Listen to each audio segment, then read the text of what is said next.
It's been 4 months, and today's the 6th, 11 days.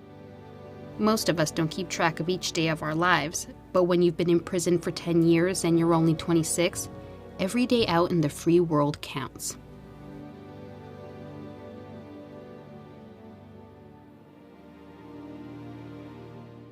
I was always worried that, just walking down the street that people would actually notice that somehow, I came out of prison. Like I've got a sign over my head or a billboard downtown with my name on it or something.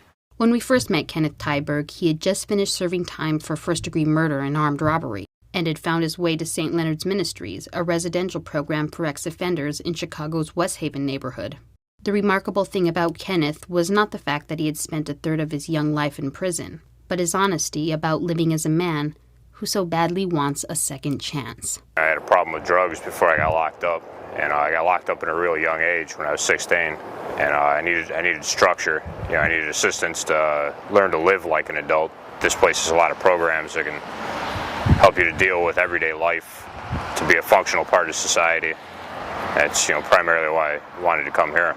What we try to do is close the circle of needs that faces many ex-offenders when they return to the community, and that is they have no resources to begin rebuilding their lives. So a lot of places just, especially for employment, a lot of places just won't even take the time to even listen to an ex-con. As soon as they hear a record, this or, felony for that, it's over with. As I say to everybody here, you're here to rebuild your lives and reshape your futures. The main threshold that you have to cross to get into our programs is you have to want to change your life.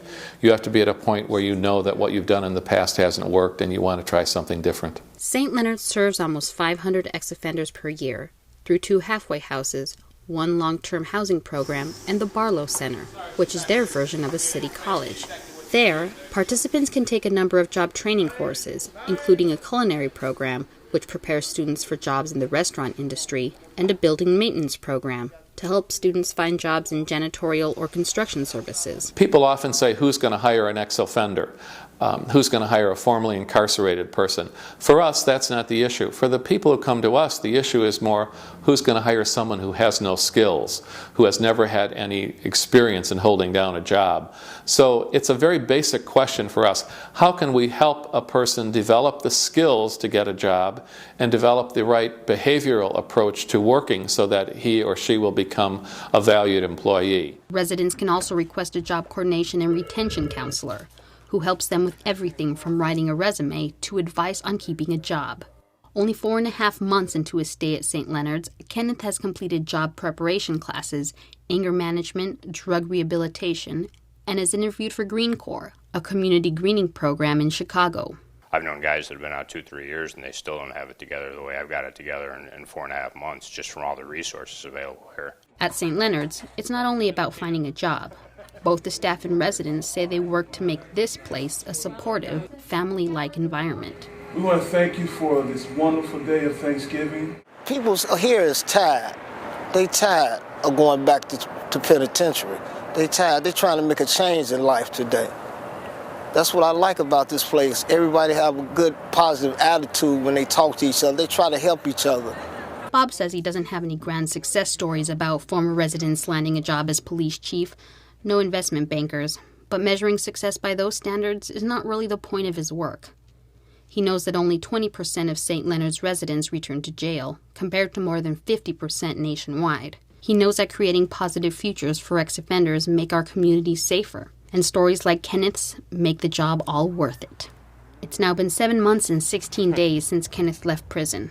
He landed a site managing position at Green Corps, where he oversees a crew of workers. I think many people feel that anybody who's been in and out of jail is an inherently evil or a bad person. And once you take that stance, or once you feel that way, then you can do all kinds of things to those people and justify it. So you can lock people in prison, you can put them in segregation, you can take away all kinds of what we would consider rights and privileges. But if you realize that they're good people who have just made mistakes, then that changes your whole framework. A lot of people who are locked up did dumb things, but a lot of them are real smart guys. A lot of them know what they want out of life. They just can't get it. So they're standing on the outside knowing exactly what they want. They just have no idea how to achieve that goal. That's really the biggest problem. They need somebody to just to give them a chance to get a stepping stone.